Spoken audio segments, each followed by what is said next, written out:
So, I think today I just felt an earthquake right now. It was like 6:43 a.m. It was a pretty good jolt, but I was actually thinking about, like I said, my wife and I had this awakening, this awakening of consciousness we experienced together. And like I said, I've been reading and stuff of books and everything, and the last thing I talked about was ayahuasca and how I put in search of truth, because that's how it felt like. It was like my foundation was like what I built my foundation upon was very shaky and rocky. Wasn't very strong, and it had to do with truth, truth and love and compassion. And what I experienced was a feminine presence, a very strong feminine presence, through my time, through my experience.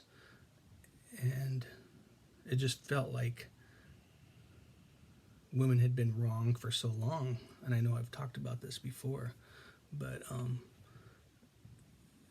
it was pretty powerful. But anyways, I was reading on this book, and I think the last one was Becoming Supernatural I was talking about.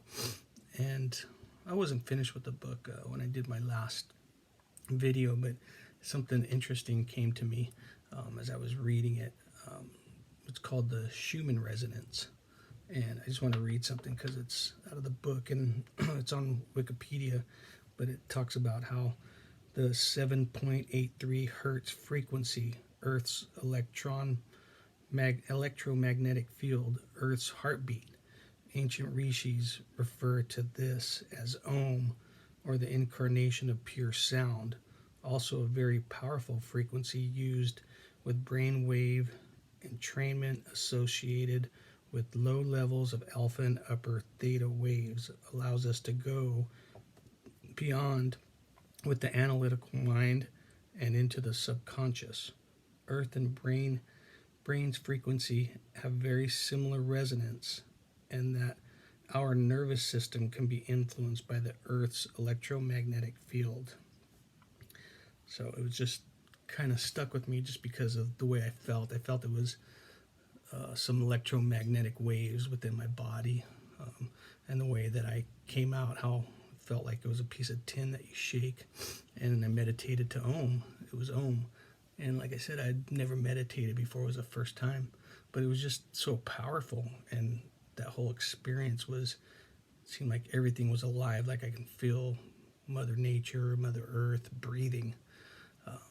And we had these experiences, with the earth, the sun, and the moon. It was very strong. And sun being, the positive, the moon being the negative, the masculine, the feminine, and how they talk about the serpentine, the caduceus, the two snakes intertwined in a staff, our medical symbol, and how my body just felt great after I had released all my pain, all my emotional and physical pain. And that's when everything started, like I said. And it was based on truths for me, a lot of truths of what had happened. So as I'm,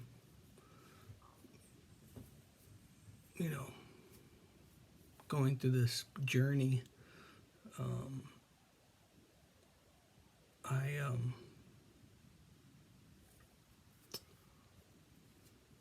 I've been reading about different things, and how they talk about ley lines, LEY lines. It's on Wikipedia, and about how a lot of these spiritual sites, how they built their lines upon the energies, the Earth's energies. Back then it was so different. There wasn't any building. It was nothing. So they were more in tune with the Earth, and how they talk about the serpentine flow.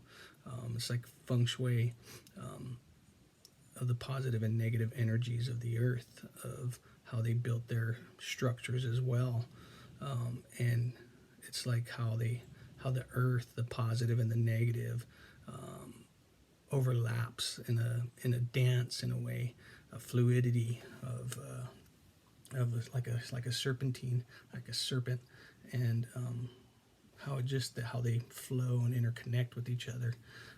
It's just really interesting. It's like feels like that connection to the sun and the moon, and everything else. But it was just interesting. I thought I'd mention that. But truths, that's the big thing for me, was truths. Because like I said, I didn't have that when I was growing up, and for me, it's about the next generation, my kids, everyone's kids, and truths. That's a big thing. I have a problem right now just with my younger son, so it's like trying to teach him right, and I'm glad this happened, my awakening, because I would have known no other way to teach him. And it's a struggle for him, of course, but it's just something I have to do, is teach him the right way, give him options, paths they can go down. They can go down a good path or a bad path. It's their experience, their journey. I'm just thankful I can give him another option, and what path he chooses is his decision. I just want to do everything in my power, what I can do to help. So it brings back foundation, of what, in general, within yourself, a foundation of what you built your house upon, your vessel, yourself. And the more I read, I know I'm going to go a little bit deeper back into times, ancient times, and how they talk about the Vatican, like the Roman Inquisition, the Spanish, the Portuguese, all these inquisitions over time. And it was very interesting when I read about there's catacombs underneath the Vatican, and they go like 53 miles. And in those catacombs are a lot of things that happened over time that have not seen the light of day, that are buried, hidden. And for me, that's what it felt like. It felt like I had all these buried secrets that needed to come out, which caused chaos for me, and they needed to be released. And it felt like I was doing this seance, like this exorcist, throughout the time, throughout certain times. It was quite a bit, say for about a good week and a half. And it was like I was doing these rituals, just odd rituals, and it was like I was bringing it it had come to the surface at the beginning, and I was bringing it out to get rid of, to expose it. And was the many personalities that I felt I had accumulated. Like I say, it's layers and layers of sludge. When you act like you're somebody to somebody else, and then a different person to somebody else, being who you're not, is how I see it, as being who you're not, and you don't realize it. I didn't realize that that's what I was doing, was just conforming to something that I wasn't, my true self, which is now. And I had many of those masks, many of those personalities that I didn't even realize. I feel that's a lot of us. A lot of us have this over time, or these secrets, these hidden secrets that damage us, and we create and manifest these crutches of other things to satisfy our needs, like as to put a band-aid on, to make it go away, but really it's just hidden in there. It didn't go away because it didn't deal with it. So that's what I'm learning for me, but it also reminds me of truth, like things that I read on some of the books about the Eucharist, the true Eucharist, and these are questions that I have. These are questions that are raised now because before, like, I didn't think anything. My wife would always ask me, "What are you thinking?" And I wasn't thinking nothing. It was just dark. It was just nothing. And now I have a lot of questions. And one of them is, there's many questions, so just bear with me. Is our overall foundation, what was it built upon? Our overall as a whole. That's what I would like to know. There's so many buried, hidden things that we do not know as common people because they're man, authority, power that have power, feel that they have power over us, and we don't need to know. And I feel like those are hidden from us, truths that need to come out. I feel it's just something that I felt within my body, and what I read about. This reminds me of like I said, the Vatican. I was raised Catholic. I had my baptism, communion, confirmation, and it just reminded me. It took me back to that, to truth. It's about truth, and I remember before making my confirmation, going to catechism classes, and I was a teenager. I was in search of things, experiencing on my own, and it was. I remember my best friend, which is my cousin's wife, and that's how I met her. Well, I met her 33 years prior to us getting back and meeting up in 2015. But it's like I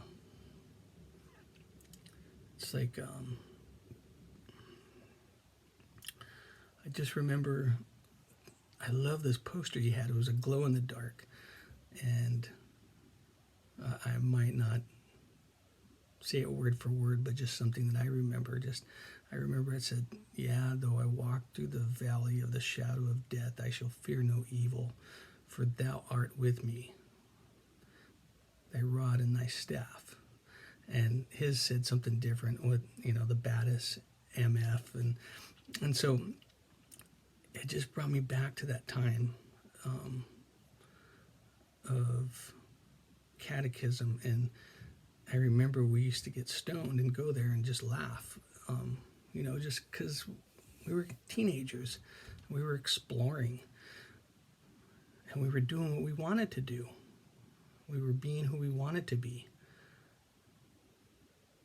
And I feel like I lost that. I lost that sense of doing what I wanted to do, to be who I am. I lost that. And it just reminds me of how they say a lot of the religious sites are built upon these pagan sites, they used to perform these rituals of these sacred drinks, these medicines, and he talks about it being the Eucharist, the the true Eucharist, and how it was like plant medicine. It was plant medicine from nature, and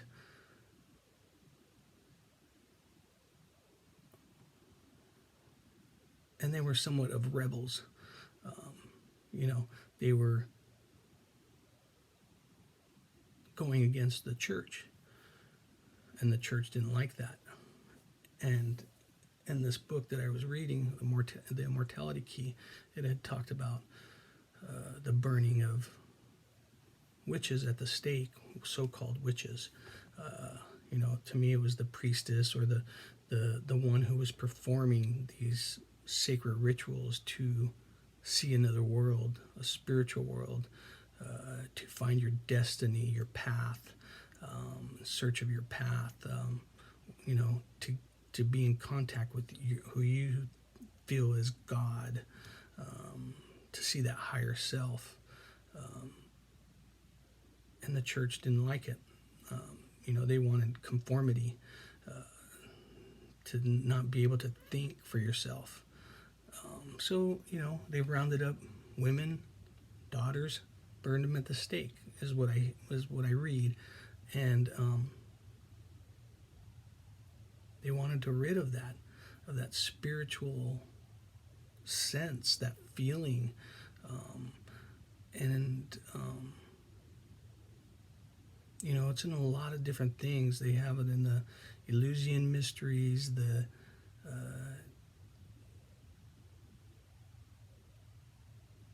Dionysian mysteries, which was what I see in the map of what they showed was next to Jerusalem, next to, you know, where Jesus lived. And it's just interesting because I know, you know, for what I gather of reading of Jesus, he was about love. He was about compassion. He was about truth. And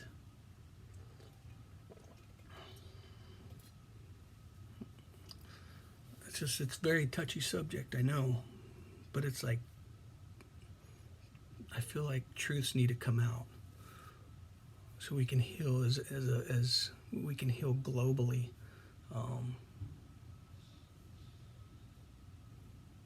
Yeah, so we can heal globally. And it's like just something that, you know, my wife and I just recently started watching. I know I'm jumping around, but it was, let's say it was the 90s, where they had the FBI and the ATF. It was called, I think it was the Weavers, Ruby Ridge, in Idaho, up in the Panhandle area. And, you know, we watched that. We watched the Richard Jewell World Trade, or the Olympic bombing, and Waco, David Koresh. But it was like they were free thinkers in a way, I feel. But they didn't have a voice because of what I saw in the movie, especially the Waco one, where they cut all their communication off, and just they were the only ones who were contacting with this cult, and also everyone on the outside world, and how they were saying that you know, they engaged, the cult engaged first, and they told a bunch of lies. And it was like, I feel like man-made laws. I feel like some people feel like they're above that, and with the authority, and telling lies and everything. And I just feel that that's not how we teach our kids. And I feel like it's been going on for thousands of years, but it's so it's not just, I'm just basing it on right now, just because of this is the 21st century. This is what I'm born into, and I just feel like there's so many hidden lies that they need to come to the surface so we can deal with it, like I said, and heal as a whole, globally. It's just, it would be nice to know. It would be nice to know. Regardless, I mean, it's like forgiving. It's being able to forgive and heal, accept what is and what happened. Um, and there's many incidents. There's many of them over time. But I'm just kind of thinking about humanity. It's like caring of humanity, of all people.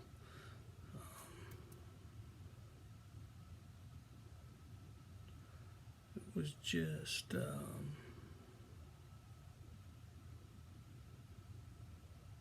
something. It's just something that I felt in my body, of truth. Um, it was. And I had to go back. I had to go back to find it. For me, I had to go back. Talk about like in the DNA and the genes, through the migrations, of where I was from, what I have in my blood, being Mexican. The Mayans, the Aztecs, the indigenous people, and going into Europe, for me, through my mom's side, Italians.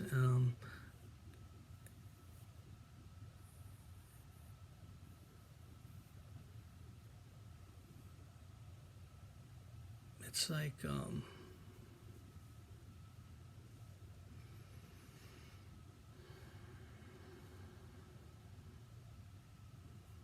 it's just experiencing what our ancestors experienced, through time, when there was nothing built, when we had that close connection to Earth and the sun and the moon, which they worshipped. The passive, the active being the sun, the passive being the moon, and here on Earth, the joining forces coming together and working in balance and harmony and unity.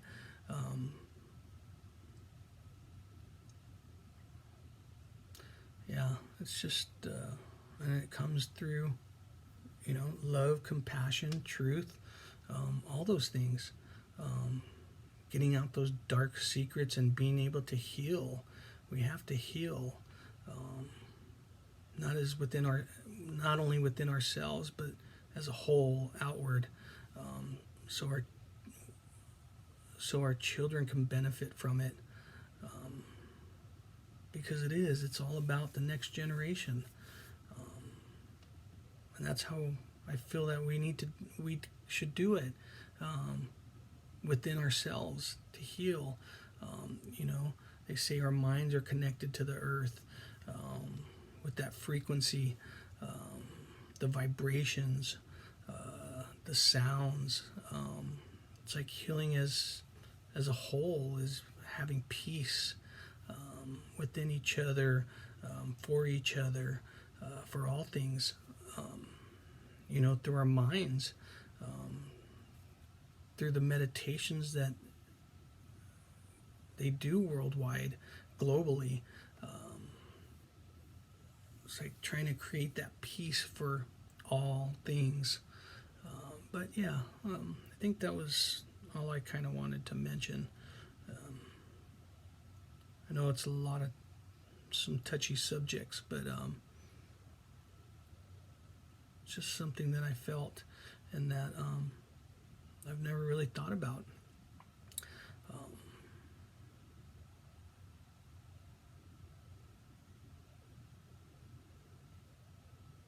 Just learning about peace, and we have to go through the chaos to get to the peace, to the light, and learn that we are of light and dark. We are of both. We have to learn that balance. We have to learn that balance, of life. We need to treat everything with respect, so our kids can learn. the next generation, the generation after that, the generation after that, and so on. As we leave this world, it's like being able to leave a good impression for our next generation. But that's it. That was just on my mind. Thanks for listening.